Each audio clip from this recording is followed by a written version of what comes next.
Hello lovelies, and welcome to today's video. My name is Alya and I'm so glad you stopped by. Today we're going to be talking about a really serious topic that can be very difficult for some people. We're going to be talking about the effects of smoking on the eyes. Look, it's very difficult because it's such a loaded topic. Obviously nobody chooses to ruin their health. That is not what this video is going to be about. I've watched a few videos online on similar topics. I'm not here to judge. I'm not here to sort of say quit tomorrow, cold turkey, it's easy, just do it. This is what can happen to your eyes. That should be enough motivation. But I am going to tell you what can happen, and I'm going to tell you a little bit about my understanding as to how it happens and what I've seen in the clinic. So stick around to learn a bit more about my experience with smokers and their eyes. In Australia we have a wonderful organisation called Quit. And every year they send us out a little pack about how to help our patients open up the lines of communication about quitting, about learning a little bit more about their eye health and all the effects of smoking, and where to head to get the right resources to help them on their journey. And you know, we put out the brochures and we do have a little pop-up thingy that we put on the desk, but that's kind of all we really do. With every new patient we definitely ask them if they're smoking, and if we know that they're smokers, perhaps we'll ask them every time they come back how they're going with that. Have they reduced? Have they been successfully able to drop the habit altogether? Smoking is a highly addictive behavior or habit because it's a little bit extra layers of habit there than just addicted to the actual chemicals. So we know a little bit about cigarettes addiction because of the actual nicotine inside the cigarettes and things like that, but it's more than that. A lot of smokers, you'll notice, will just inadvertently pick up and do that action of smoking. And it's more interesting still, that some have different ways of smoking, like they hold the cigarette slightly differently and they'll actually do that same action. That is one of the components. So a lot of the time when we learn about general behaviors, the advice is to replace one behavior with another, because it's all about distracting the mind until it gets used to doing something else. Because there's a reason that people smoke, or there's a reason why people binge eat, or there's a reason why people drink. It's not just the chemical reaction in the brain, although I'm sure that's a huge component of it. Part of it, and a big part of it, is appeasing or distracting your mind from something else, from some sort of anxiety or some sort of stress. And it doesn't necessarily have to be social or emotional anxiety or stress. There could be other things that are taxing the body, and this behavior is a kind of a therapy, a kind of a meditation of its own. So me personally, I'm not very good at meditating. I have the millionth thought flood into my head during a quiet period.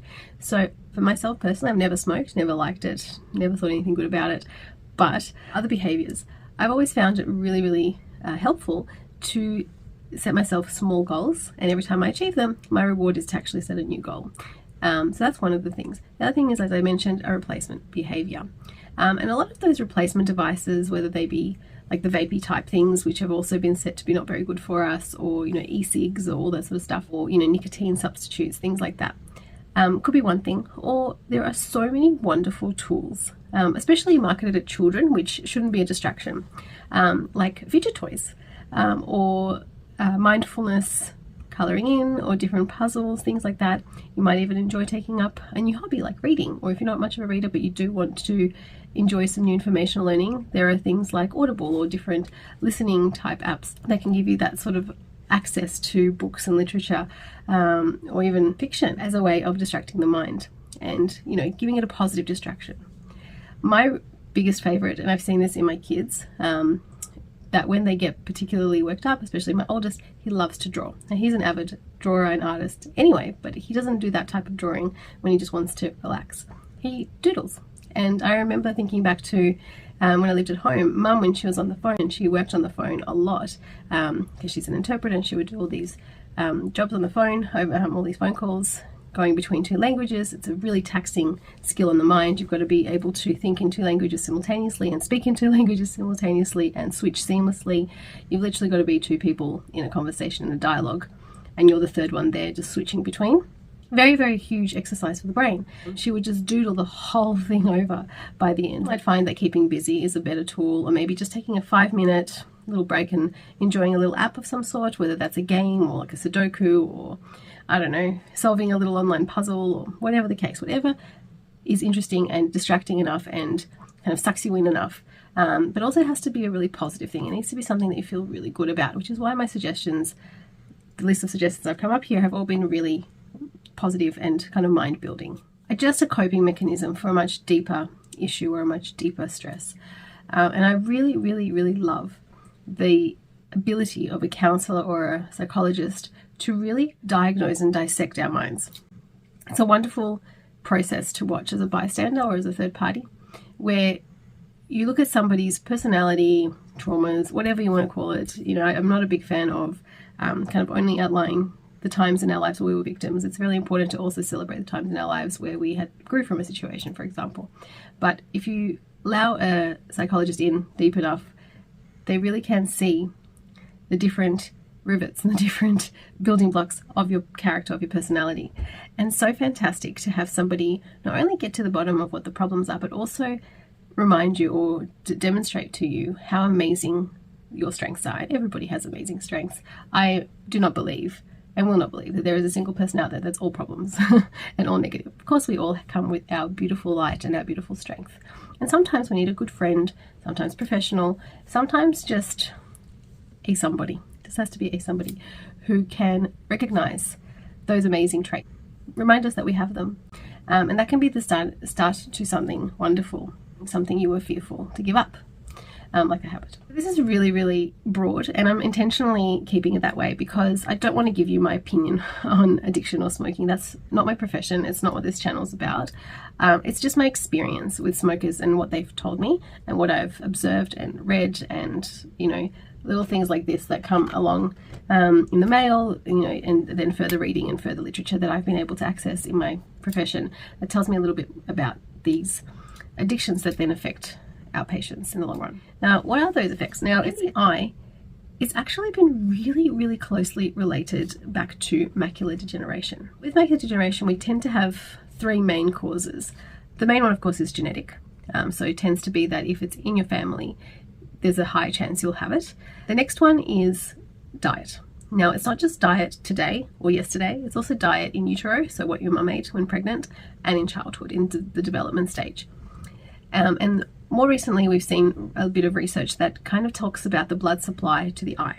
Not just the quality, which is so incredibly important, but also the pathway it takes can sometimes be obstructed or can be sometimes challenged. So when the blood does access the eye, it must be at its absolute peak nutrients all the time, because if you're one of those people that does have some kind of a issue with the blood supply, the blood that does get there has to be the best. The last one is damage from toxins.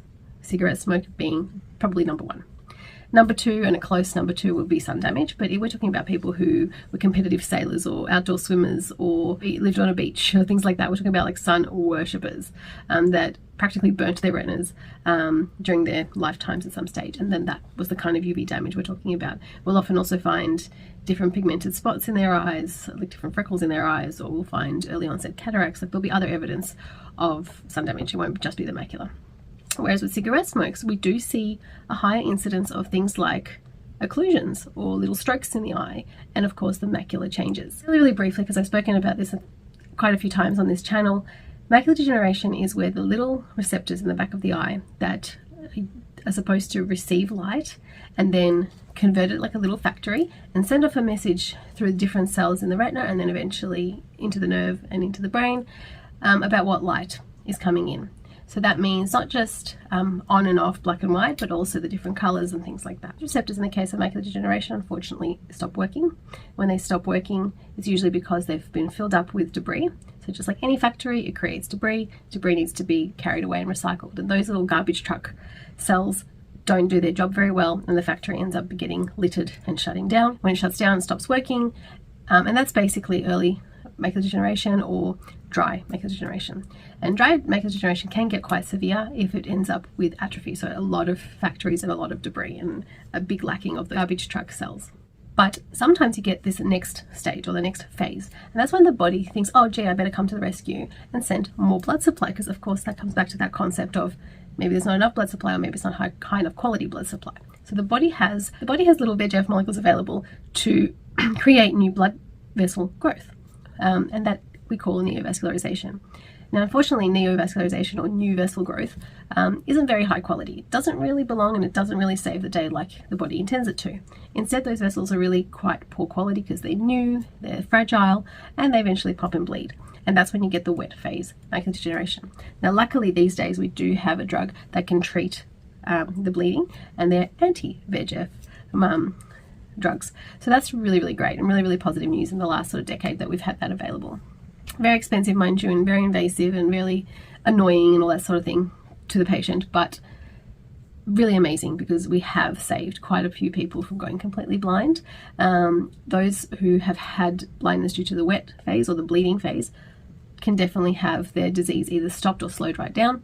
Unfortunately, most people who have macular degeneration do end up having the dry phase get quite extensive, especially as they get a bit older, because they just run out of those little garbage truck cleanup cells. And at the moment, there's not really that much that we could do about it. But we know that we have the biggest abundance of cells when we have the highest quality nutrition in our body and a good quality oxygenation in the body. And the thing that cigarettes do is they rob us of oxygen or oxygenization.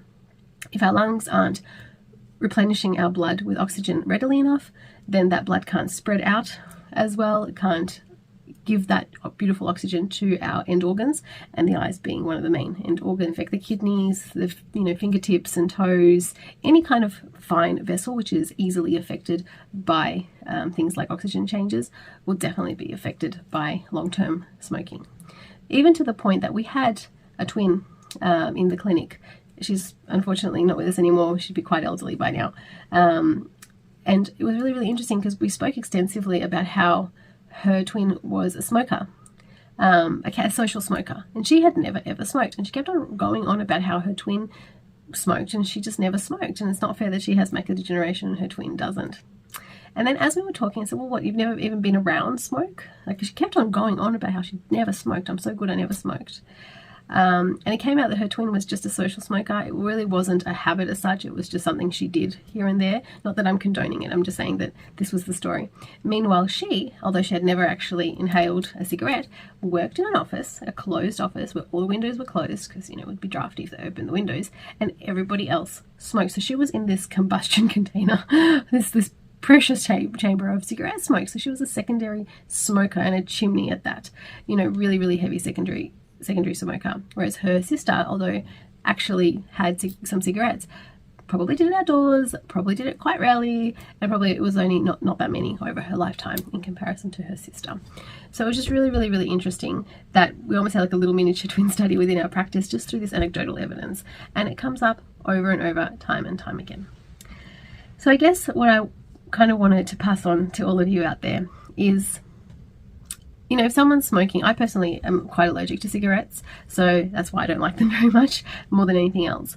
But if somebody comes into the clinic and they explain to us that they are smokers, the first thing we do is we hand them something from the Quit organization, because there are so many amazing resources these days, so many beautiful tools and support groups, and you name it.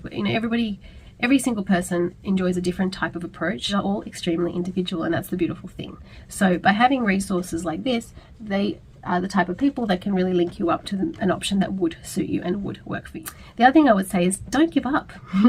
Don't quit on quitting. So cliche, but it's absolutely true.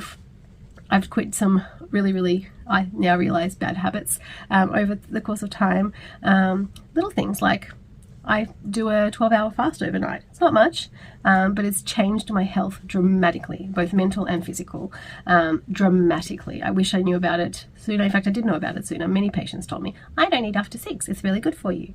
And I went, yeah, whatever. I can eat at midnight and still be fine.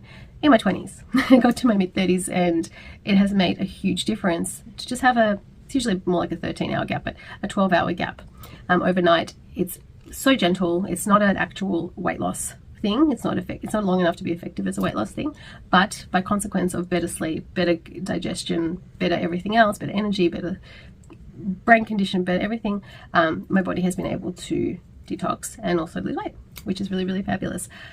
By accident, really. And the same thing could be true said of any habit.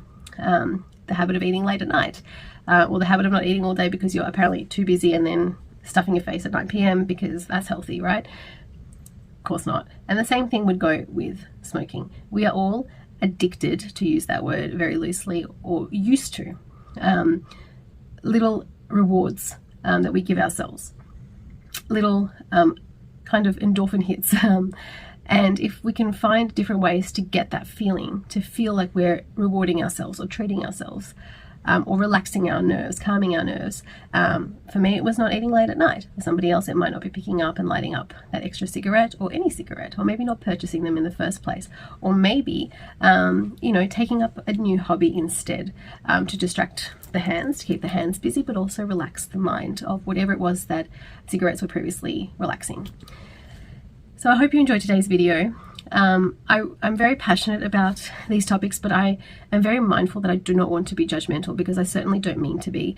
I know that we all are human and we all have our challenges, and some of us smoke to cope with that, and that's okay. Not the smoking part, but the fact that we have coping strategies. And I just want it to be out there that you just shouldn't feel judged, and you shouldn't feel put down by your health professional if they give you a little bit of encouragement, or maybe even a lot of encouragement about smoking. Just consider that there are other things that your body and your mind and your chemical reactions and all the other things would really, really thoroughly enjoy, that might be better for you. As I said, for me, it was discovering that I don't do well when I eat late at night. It's just really, really, really crap for my health, and has caused me a lot of anguish over the years, actual genuine pain over the years, and inflammation and migraines and you name it. And it was such a simple switch. Took a really long time to get used to it and not feel bad. Took quite a few months to really, really get into feeling good about not eating. Like, I would wake up the first couple of months really starving in the morning, like I hadn't eaten for days. And it was the silliest thing, because, it's not that big of a change, but it's just getting your body used to a new regime. I hope that today was informative. I hope that I've encouraged somebody positively, because I really, really would love it if that's the response that somebody gets from this video. If you want to see more videos about eye inflammation and eye disease, or some Tichel tutorials, or some makeup stuff, definitely subscribe below. There's a weekly video, usually every week, if circumstances don't stop me from filming or stop me from uploading, but I try and upload every week. And I love chatting to you guys. I love the response I've had from you guys out there on the World Wide Web. So definitely subscribe and leave me a comment. Tell me what your challenges have been and what you have found has been very helpful. In my absolutely crazy life, busy life, head over to Instagram to see really, really cute pics and just bits and bobs, so that we can feel a bit more connected. Definitely follow me over there. And wherever you are around the world, I hope you're having an amazing day, amazing week, and I can't wait to see you on the next one. Bye.